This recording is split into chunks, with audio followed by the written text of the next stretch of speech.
اس کے بعد اب دیکھیے کہ ہمارے ملک میں آزادی رائے اور آزادی اجتماع کا کیا حاصل ہے۔ کوئی نظام کبھی صحیح طور پر نہیں چل سکتا جب تک کہ اس کے اوپر تنقید کی آزادی موجود نہ ہو، جب تک کہ لوگوں کو ارباب حکومت کی غلط کارروائیوں پر احتجاج کرنے کا حق نہ ہو، ان کی غلطیاں کھول کھول کر بیان کرنے کا حق نہ ہو، جب تک لوگوں کو یہ حق نہ ہو کہ عوام الناس کے سامنے ملک کے پورے حالات پوست کندہ آئیں تاکہ ان کو یہ معلوم ہو کہ ملک کے اندر کیا کچھ ہو رہا ہے اور ہمارے حکمراں کیا کر رہے ہیں۔ یہاں یہ کوشش کی گئی ہے کہ پریس کا گلا گھونٹ دیا جائے۔ پریس آرڈیننس جیسا کچھ ہے، پریس والے ہی جانتے ہیں کہ کس طرح سے ان کے گلے میں پھندا ڈالا ہے۔ ہر طرف سے کسا گیا ہے ان کو تاکہ وہ سرکار کی مرضی کے خلاف کچھ نہ لکھ سکے، اور جس نے بھی مرضی مبارک کے خلاف کوئی کام کیا ہے تو اس کو نوٹس ملے ہیں، اس کے پرچے بند کیے گئے ہیں۔ میرا اپنا رسالہ ترجمہ قرآن اس کا شکار ہو چکا ہے، اور اب پھر ایک نوٹس آیا ہوا ہے اس کا شکار کرنے کے لیے، اور متعدد پرچے بند ہیں۔ اس پھندے کے اوپر بھی اکتفا نہ کیا گیا، اور اشتہارات پر کنٹرول کرنے کے لیے ایک سرکاری بورڈ بٹھایا گیا جس کے صدر غالباً خود گورنر صاحب ہیں، گورنر صاحب نے جس کے صدر خود گورنر صاحب۔ یہ بورڈ اس غرض کے لیے ہے کہ جو اخبار بھی ذرہ برابر آزادی اختیار کرے تو اس کی آمدنی کا ایک بہت بڑا ذریعہ یعنی اشتہارات ختم کر دیا۔ موجودہ زمانے میں کوئی اخبار خواہ کتنا ہی پسندیدہ کیوں نہ ہو اور پبلک کتنی ہی اس کو پسند کیوں نہ ہو کرتی ہو، لیکن وہ محض خریداری کے بل کے اوپر کبھی زندہ نہیں رہ سکتا جب تک کہ اس کو اشتہارات کی آمدنی۔ اس رات سے ہماری حکومت واقف تھی، چنانچہ اس نے اشتہارات پر کنٹرول کرنے کے لیے ایک بورڈ مقرر کیا تاکہ جو اخبار بھی ذرا آزادی بڑھتے تو اس کو یہ مار دی جائے کہ اس کے اشتہارات کی آمدنی ختم۔ اس پر بھی اکتفا نہ کیا گیا، پریس ٹرسٹ قائم کر دیا تاکہ اخبارات کو ادھر سے ادھر تک سارے ملک میں خریدنے کا سلسلہ شروع کیا جائے، اور بڑے بڑے سرمایہ داروں کو لے کر اتنا روپیہ اکٹھا کیے جائے کہ ایسے اخبارات نکلیں ملک کے اندر کہ جو لوگوں کو انٹرٹین کریں، ان کو عیاشی کی چاٹ لگائیں، اور ملک کے معاملات سے ان کو کوئی دلچسپی باقی نہ رہے۔ یہ سب کاہے کے لیے ہے؟ اگر آپ ٹھیک کام کر رہے ہیں تو آپ کو کیوں ڈر ہے اس بات کا کہ آپ کے کارنامے پبلک کے سامنے کھلیں؟ چھپانے کی کوشش اور پردہ ڈالنے کی کوشش تو وہ کیا کرتا ہے کہ جو کوئی چوری کر رہا ہو، وہ نہیں چاہتا کہ حالات کھلیں۔ آپ کا یہ کوشش کرنا کہ اخبارات میں صحیح خبریں نہ آنے پائیں، تفصیل سے حالات نہ آنے پائیں ملک کے، اور یہ کوشش کرنا کہ ملک کے حالات پر کوئی تبصرہ آزادانہ نہ کیا جا سکے جو آپ کے کارناموں کے اوپر کوئی تنقید کی نوعیت کا ہو، نہ کسی کے بیانات ایسے شائع ہونے پائیں جن میں آپ کی کارروائیوں پر تنقید ہو۔ یہ خود اس بات کی دلیل ہے کہ آپ کوئی ایسا کام کر رہے ہیں جس کے متعلق آپ کو اندیشہ ہے کہ کھل گیا تو لوگوں کی رائے ہمارے متعلق خراب ہو گئی۔ ایماندار آدمی کبھی یہ کوشش نہیں کرتا کہ اس کے کارنامے کے اوپر پردہ ڈالا جائے اور چھپایا جائے اور اس کی کارکردگیاں لوگوں کے علم میں نہ آئیں۔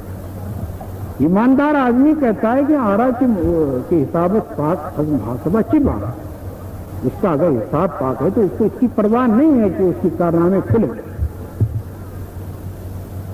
یہ پریس کے ساتھ کیا۔ دوسری طرف اس بات کی کوشش کی گئی کہ لوگوں سے آزادی تقریر بھی سلب کی جائے۔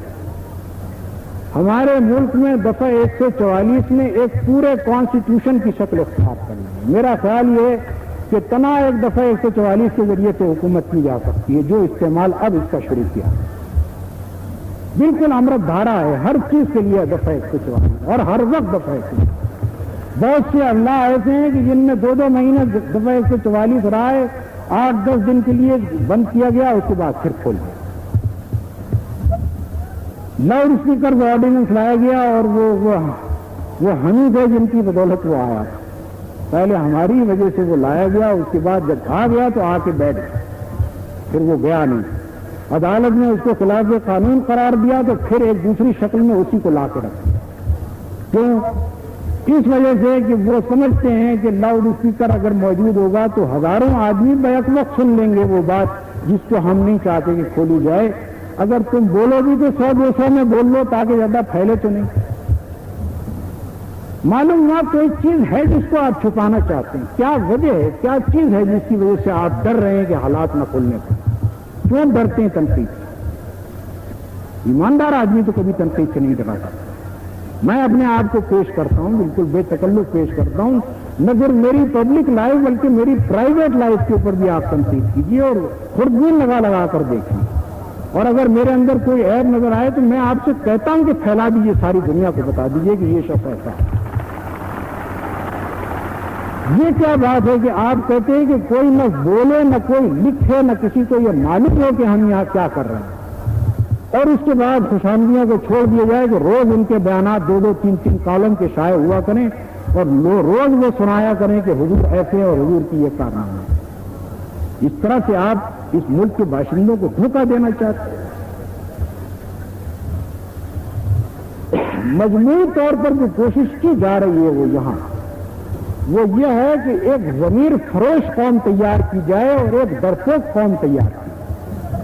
جیسا کہ میں نے ابھی آپ سے کہا کہ ان کا طرز عمل یہ بتاتا ہے کہ وہ اس ملک میں 2 ہی قسم کے آدمی دیکھنا چاہتے ہیں, یا وہ جو اپنا ضمیر بیچے اور یا وہ جو ڈریں. اگر کوئی ایسا ہے کہ جو نہ اپنے آپ کو بیچتا ہے اور نہ ڈرتا ہے, اس کو وہ اس دنیا سے ختم کرنا چاہتے ہیں, اس کا وجود نہیں دیکھنا چاہتے. میں یہ کہتا ہوں کہ جو شخص اپنی قوم کا خیرخواہ ہوگا وہ یہ چاہے گا کہ قوم میں ایک آدمی بھی ضمیر فروش نہ رہے اور ایک آدمی بھی ڈرپوک نہ رہے. خیرخواہ آدمی کی یہ کوشش ہوتی ہے کہ میری قوم سینہ تان کے کھڑی ہونے والی ہو, میری قوم کا ایک ایک آدمی دشمنوں کے سامنے سینہ تان کے کھڑا ہوگا. لیکن جو آدمی خود غرض ہوتا ہے اس کی کوشش یہ ہوتی ہے کہ میری قوم میں سارے کے سارے ضمیر فروش اور سارے کے سارے ڈرپوک ہوں, اور جب میں کھڑا ہوں تو میرے سامنے گردنیں جھکیں, اور جب میں ڈانٹوں تو سب کانپ جائیں اور کسی کی یہ ہمت نہ پڑے کہ میرے سامنے بول سکیں. اس کا نتیجہ کیا ہوتا ہے؟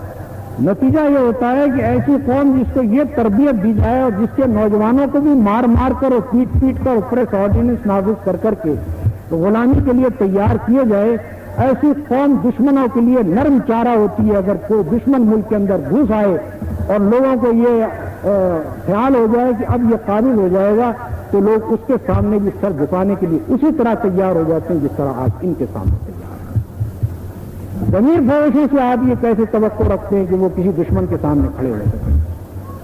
دشمن کے سامنے وہی لوگ کھڑے ہو سکتے ہیں کہ جن کی گردنیں کسی کے سامنے جھکنے کے لیے تیار نہ ہو اور جن کو کوئی خرید نہ سکتا. بکنے والے اور ڈرنے والے لوگ کبھی دشمنوں کے سامنے سینہ تان کے کھڑے نہیں ہو سکتے. اور یہاں خود غرضی کی بنا پر ایک قوم کی قوم تیار کی جا رہی ہے اس لیے کہ وہ دشمنوں کے لیے نرم چارہ. اب میں ذرا یہ بتانا چاہتا ہوں کہ جو کارنامے بار بار پیش کیے جا رہے ہیں ان کی حقیقت کیا ہے. بہت کچھ کہا جا رہا ہے کہ ہم نے اسلام کی خدمت کی اور آگے تو بلینک چیک دینے کے لیے تیار ہیں.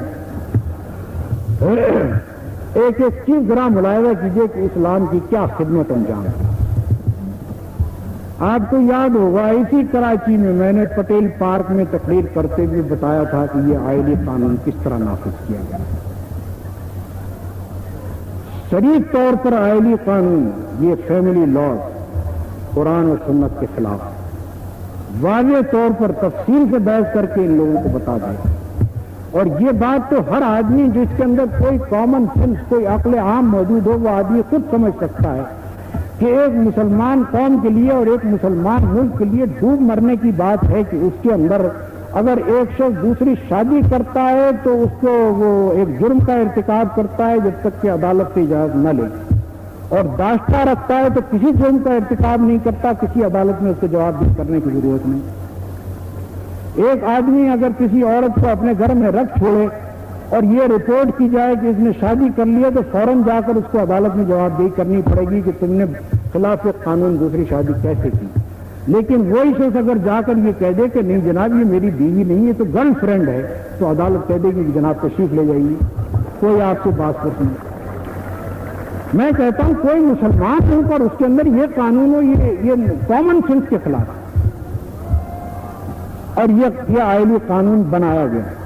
جس وقت یہ بنایا گیا اس وقت میں ہی وہ شخص تھا کہ جس نے سب سے پہلے اس کے خلاف لاہور میں آواز اٹھائی اور یہ کہا کہ یہ زیادتی کی گئی ہے, یہ قرآن و سنت کے خلاف. میرے اس آواز اٹھانے کا نتیجہ یہ ہوا کہ مجھے پہلے کمشنر صاحب نے بلایا اور اس کے بعد سی آئی اے والے تفتیش کرنے آئے. وہ سی آئی اے جس کا کام ڈاکوؤں اور چوروں کی تفتیش کرنا ہے, وہ میرے پاس یہ تفتیش کرنے کے لیے آئے کہ تم نے یہ جرت کیسے کی کہ قرآن و سنت کے خلاف جو کارروائی کی گئی تھی اس پر تم نے تنقید کی. اور پھر جن جن علماء نے یہ کیا ان سب کو سی آئی اے میں بلایا گیا. مولانا ادریس کانلوی جیسے مقدس آدمی کو اس قدر وہ شیخ الحدیث ہیں اور ایک بہت ہی متقی و پرہیزگار آدمی ہیں, ان کو اسی چیز کے خلاف آواز اٹھانے کے اوپر سی آئی اے میں بلایا, جیسے کہ وہ کوئی ڈاکو ہے, انہوں نے کسی جرم کا ارتکاب کیا. یہ اسلام پر مہربانی اس وقت شروع ہوئی. اس آئلی قانون کو زبردستی ایک آرڈیننس کے ذریعے سے ٹھوسا گیا ملک کے اوپر, اور کسی کو اس کی اجازت نہ دی گئی کہ وہ اس کے خلاف آواز اٹھا سکے. یہ طفیل محمد صاحب آپ کے سامنے موجود ہیں, ان کو 9 مہینے آپ کو جیل میں, 8.5 مہینے ان کو صرف اس قصور میں جیل میں رکھا گیا کہ انہوں نے ایک جمعے کے خطبے میں جا کر اس کے اوپر تنقید کی. اچھا, قانون فوجداری مغربی پاکستان سن 1963 میں ایک ترمیم کے ذریعے سے زنا کو قابل راضی نامہ جرم قرار دیا. یہ اسلام کی دوسری خدمت ہے اور بڑا کارنامہ ہے کہ زنا کو قابل راضی نامہ جرم قرار دیا. یعنی اگر کوئی با اثر آدمی کسی عورت کو جو کسی دوسرے شخص کی منقوہ ہو اغوا کر کے لے جائے اور پھر اس کے بعد اس کے خاوند سے راضی نامہ کر کے اس کو راضی کر کے اس عورت کو اپنے ہاں رکھ لے تو وہ کسی جرم کا ارتکاب نہیں کرتا. یہ جناب یہ اسلام کے مطابق دوسری قانون سازی ہے جو کی گئی. کوئی احساس اس امر کا نہیں ہے کہ ہم یہ کیا کام کر رہے ہیں. زنا قابل راضی نامہ مغربی ممالک میں ہے. اگر کسی شخص کی بیوی کو کوئی دوسرا شخص لے جائے تو بعد میں وہ اس سے فیس لے کر یا خرچی لے کر جو کچھ بھی کہیے وہ اس کو معاف کر سکتا ہے کہ اچھا جاؤ کوئی مظاہرہ نہیں تم لے گئے. یہ آئیڈیا وہاں سے لایا گیا اور یہاں لا کر اسلامی قانون سازی ہو رہی ہے. اس کے مطابق یہ ہے, یہ قانون میں کرنا ہے.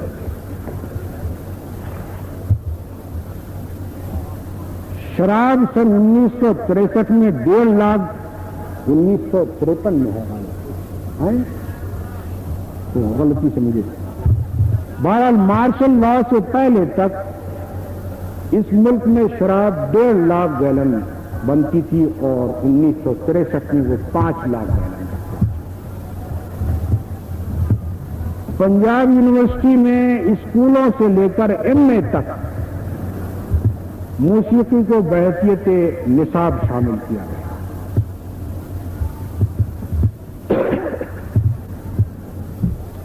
یہ تو آپ جانتے ہی ہیں کہ پی آئی اے میں مسلمان لڑکیاں محض ایئر ہوسٹس ہی نہیں ہیں بلکہ مسافروں کو شراب پلانے کی خدمت بھی انجام دیتی ہیں. اور خود میری آنکھوں کے سامنے یہ بات پیش آئی ہے. میں سنی سنائی بات نہیں کہہ رہا, میری آنکھوں کے سامنے یہ بات پیش آئی کہ مسلمان لڑکیوں نے پی آئی اے کے جہازوں میں مسافروں کو شراب پلائی. ابھی حال میں جو کانٹیننٹل ہوٹل بنائے آپ کے کراچی میں, اس میں مسلمان لڑکیاں صرف ویٹریس ہی نہیں بنائی گئی ہیں بلکہ روم اٹینڈنٹس تک بنائی گئی. یعنی مسافروں کے پاس کمروں میں جا کر خلوت میں وہ خدمت انجام دیں گے. یہ تمام اسلام کی خدمات انجام دی جا رہی ہیں. پھر جو ادارہ تحقیقات اسلامی یہاں قائم کیا گیا ہے,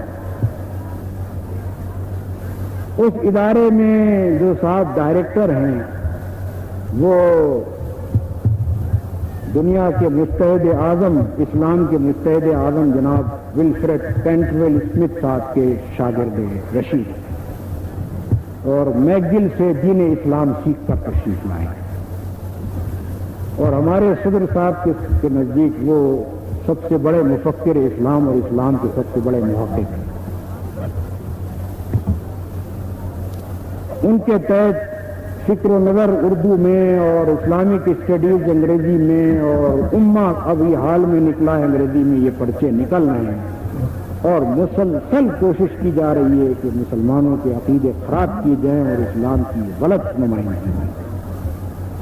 ابھی حال میں ایک مضمون نکلا ہے جس کے اندر اس میں یہ کہا گیا ہے کہ قرآن مجید کے جو ٹریڈیشنلسٹ ہیں، روایت پرست لوگ ہیں، وہ قرآن مجید کے الفاظ کی پابندی کرنا ضروری سمجھتے ہیں، حالانکہ قرآن مجید کے الفاظ کی پابندی ضروری نہیں ہے، بلکہ عام اصول جو اس سے نکلتے ہیں ان کی پابندی، یعنی قرآن اگر صریح الفاظ میں کسی چیز کو حرام کرتا ہو لیکن آپ نے اپنے ذہن سے کچھ عام اصول دوسرے نکال لیے ہیں تو آپ قرآن کے الفاظ کی پرواہ کیے بغیر اس حرام کو حلال کر سکتے ہیں۔ اس طرح کے نظریات سرکاری طور پر پھیلائے جا رہے ہیں، اس طرح کے لوگ اس کے لیے رکھے گئے۔ پھر جناب جو advisory council, Islamic advisory council یہاں بنائی گئی ہے حکومت کو اسلام کے معاملات میں مشورہ دینے کے لیے،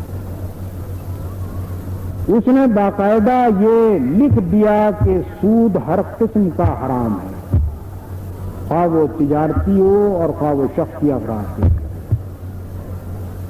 اس کے یہ لکھ دینے کے بعد میں پوچھتا ہوں کہ اس کی سفارش کو عمل میں لانے کی کیا شکل اختیار ہے۔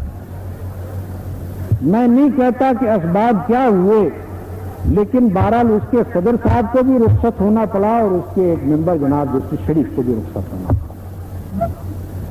مجھے نہیں معلوم کہ اس قصور میں وہ رخصت کیے گئے یا کوئی اور وجہ تھی، لیکن بہرحال وہ سود کی حرمت کا جو فتویٰ ان کے اپنے دارالفتاح سے ملا تھا اس کے اوپر کوئی عمل درآمد کرنے کا فیصلہ نہیں کیا۔ پھر اسی ایڈوائزری کونسل نے ایک سوال نامہ شائع کیا لوگوں سے یہ معلوم کرنے کے لیے کہ عیسائیت کی ترقی کے اسباب کیا ہیں، اور عیسائی اسکولوں اور عیسائی کالجوں اور عیسائی ہسپتالوں کے کیا اثرات لوگوں کے عقائد پر پڑ رہے ہیں اور کیا اثرات ان کے اخلاق پر پڑ رہے ہیں۔ بہت سائنٹیفک طریقے سے بڑی معقولیت کے ساتھ وہ سوال نامہ مرتب کیا گیا۔ اس کے گشت ہونے کے تھوڑے دنوں بعد کیبنٹ سیکریٹریٹ کے حکم سے یکایک وہ سوال نامہ واپس لیا گیا، اور ایڈوائزری کونسل کے ممبروں کو اخبارات سے معلوم ہوا کہ ہمارا جاری کردہ سوال نامہ واپس لیا۔ یہ جناب اس ایڈوائزری کونسل کا جو اسلام کے متعلق مشورہ دینے کے لیے، اب ہم سے یہ کہا جاتا ہے کہ ہم بلیک چیک دینے کے لیے تیار ہیں، اسلامی قوانین کو ہم نافذ کریں۔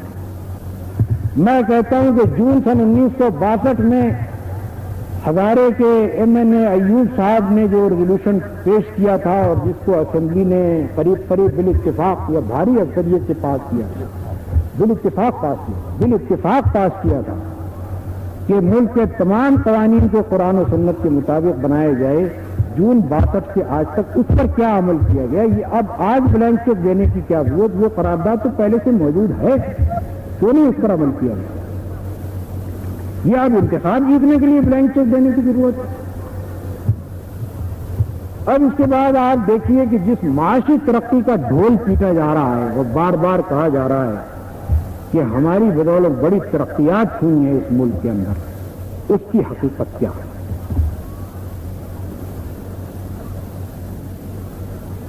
جتنی ترقیات اس ملک میں شروع ہوئی ہیں وہ جہاں تک مجھے معلوم ہے سن 1950 کے بعد سے شروع ہوئی۔ پہلے ہمارے ملک میں سن 1958 میں مارشل لا لگنے سے پہلے تک اس ملک میں 19 لاکھ تکلے کام کر رہے ہیں، اور 1963 میں ان کی تعداد 23 لاکھ، یا صرف 4 لاکھ کا اضافہ ہوا۔ 1947-48 میں 1.25 لاکھ تکلے کام کر رہے تھے. 17 لاکھ کا اضافہ بدنام سیاست دانوں کے زمانے میں ہوا اور صرف 5 لاکھ کا اضافہ اس نیک نام فوجی حکومت یا ڈکٹیٹرانہ حکومت کے زمانے میں. 1947-48 میں قرضے اس ملک میں 5,000 کا تھے کل. 1958 تک یہ 29,000 ہو گئے اور 1963 میں 32,000 تک پہنچے. اس سے معنی ہے کہ بدنام سیاستدانوں کے زمانے میں 24,000 کا اضافہ ہوا اور اس حکومت کے زمانے میں صرف 3,000 کا اضافہ ہوا. تازہ ہمارے ملک میں 1947-48 میں صرف 3 کروڑ پاؤنڈ سالانہ بنتا تھا. 1958 تک 34.5 کروڑ پاؤنڈ تک پہنچا اور اب 43 کروڑ پاؤنڈ تک پہنچا. گویا بدنام سیاست دانوں کے زمانے میں 31 کروڑ کا اضافہ ہوا تھا اور اب اس حکومت کے زمانے میں صرف 8 کروڑ کا اضافہ ہوا. آپ دیکھتے جائیں کہ جس ترقی کے دعوے کیے جا رہے ہیں اس کی حقیقت کیا ہے. میں تمام سرکاری رپورٹوں سے آپ کو بتا رہا ہوں, ایک ایک چیز کا میں ثبوت دے سکتا ہوں سرکاری رپورٹوں میں. شکر کو دیکھیے 1947-48 میں, اگر ہمارے اخبار نویس دوستوں کو کوئی دقت ہوتی ہے نوٹ کرنے میں تو میں آہستہ بولوں تاکہ آپ یہ اعداد و شمار نوٹ کر لیں.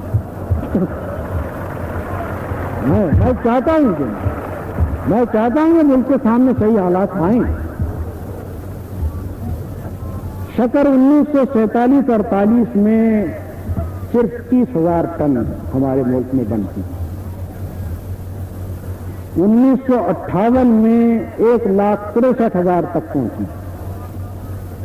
62-63 میں 1,91,000.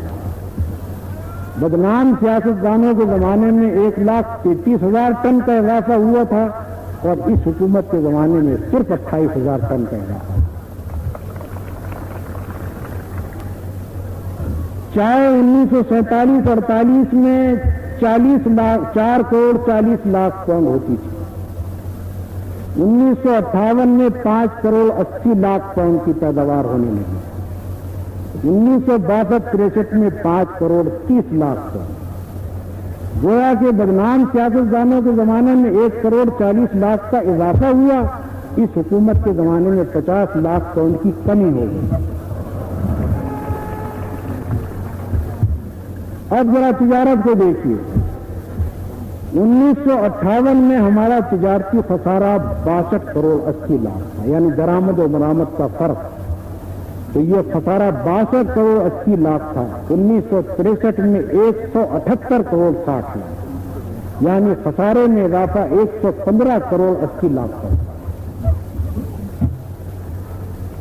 خوراک سے ملاحظہ کیجیے, 1964-65 کے لیے 16 لاکھ ٹن گیہوں درآمد کرنے کا فیصلہ کیا گیا اور 1,60,000 ٹن چاول درآمد کرنے کا فیصلہ. آج تک ہم خوراک میں خود کفیل ہونا تو درکنار, یہ لاکھوں ٹن باہر سے منگوانے پر مجبور ہیں. پچھلے سال کی بنسبت اس سال 7,500 ٹن زائد چاول منگایا ہے. زرعی کا حال میں بتانے سے پہلے آپ کو یہ بتانا چاہتا ہوں کہ پاکستان اکنامک سروے رپورٹ 1963-64 میں خود سرکاری طور پر یہ بات کہی گئی ہے کہ the price situation in a country is a fairly convenient and reliable yardstick by which the success اور failure of its government's economic policies can be measured. یعنی وہ یہ کہتے ہیں کہ قیمتیں جو ہیں ان کا گھٹنا اور بڑھنا اور گرانی اور ارزانی یہ گویا کہ ایک رنگ ہے جس سے ناپ کر دیکھا جا سکتا ہے کہ ایک حکومت کی پالیسیاں ٹھیک ہے یا معاشی پالیسی.